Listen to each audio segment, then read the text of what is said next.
আসসালামু আলাইকুম। এখানে বিভিন্ন রকমের ভর্তা আর কিছু সাদা ভাত দেখছেন আমি নিয়ে বসেছি। এই ভাত আর এই ভর্তাটাকে হয়তো আপনার নরমালি ভেবে নিবেন যে ভর্তা ভাত খাচ্ছি। বাট না, এই ভাতটার একটা নাম আছে। এই ভাতটাকে কাজের ভাত বলা হয়। এটা কোন দেশে চিনেন কি জানি না। আমাদের বরিশাল, আ শরীয়তপুর, ফরিদপুর এদিকে খায়। আর কোথায় খায় আমি জানি না। এখানে আমি ১ম এই চাপা শুটকির ভর্তা নিয়েছি। তারপরে চিংড়ি শুটকির ভর্তা নিয়েছি। এখানে লাল শাক ভর্তা দেখতে পাচ্ছেন, লাল লাল কালার। তারপরে ছিল কালিজিরা ভর্তা।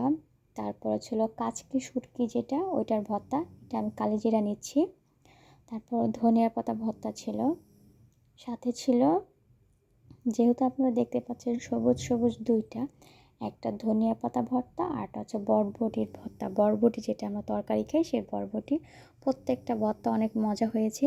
এই ভাতটা কীভাবে রান্না করা হয়, এই ভাতটার জন্য আগেই চাল, একটা মাটির কলসি বা হাঁড়িতে একটা রসুন, একটা কাঁচা হলুদ বা একটা যে মাটির হাঁড়ি ভাঙা যে চারা, এগুলো দিয়ে তারপরে চালটাকে পানিতে অনেক দিন, ৬ দিন ৪ দিন এরকম হয়ে যায় অনেকেরটা, রেখে দেয়। তাহলে কী হয়, মানে এক ধরনের পচায় ধরতে গেলে এটা বাসি হচ্ছে, একটা ঘ্রাণ আসবে, এটা ঘ্রাণ হবে।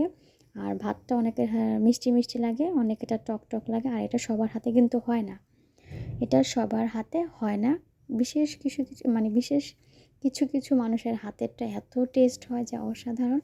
সবার তো আর সব জিনিস খেতে পারে না, এটা তো বললাম। এটা রেখে দেয় অনেক দিন, একটু জাস্ট ৪ দিন ৫ দিন, যদি ৬ দিন একটা জিনিস রেখে দেয় না ধুয়ে, তাহলে ওই চালটা, ওই পানিটা একটা নষ্ট নষ্ট হয় না, ধরতে গেলে একটা নষ্ট চাল, সেটাকে ভাত রান্না করে তারপরে খাওয়া হয়।